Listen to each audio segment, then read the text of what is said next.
Who and what you trust is key to your security, privacy, and anonymity. The less you trust, the lower your risk. You want to minimize the number of things that you trust, including yourself. This is the zero trust model. To protect our assets, we have to make choices about trust. We have to select software, operating systems, encryption, storage, internet service provider, password managers, what download we want to download, and even people that we need to trust to protect our assets. Evaluate instead of trusting. Everything will present a level of risk, some acceptable, some not.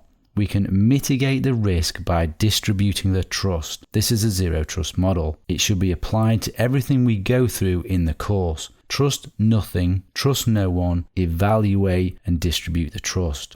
So what does that really mean? Well, let me give you an example. Say you want to store files online. You want to sync your files online. You need to select a provider that offers the syncing service. Dropbox is a popular choice that many people use. You should not trust that they will not get hacked. You should not trust that they won't view your files. You should not trust that they will not lose or change your files. So you have to make a risk-based choice based on that zero trust. So you ask yourself, how important is it that the files remain private without being changed and to be always available? You decide that it is important, so you choose to back up the files as well in a separate location and encrypt the files or use a service to encrypt the files client side with a decryption key that only you have. This way, you have distributed the trust to the alternative backup and to yourself via encryption.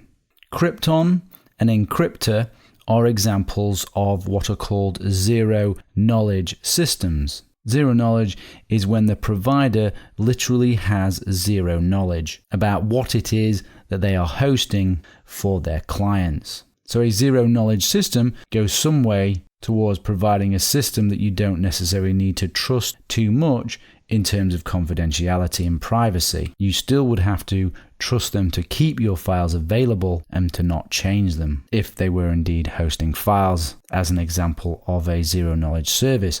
If your files are extremely sensitive, I still wouldn't trust a claim of a zero knowledge system because they could always change something. They could recode it as they have control over the application. If it was important, I would always add an extra layer of encryption. Let me give you another example.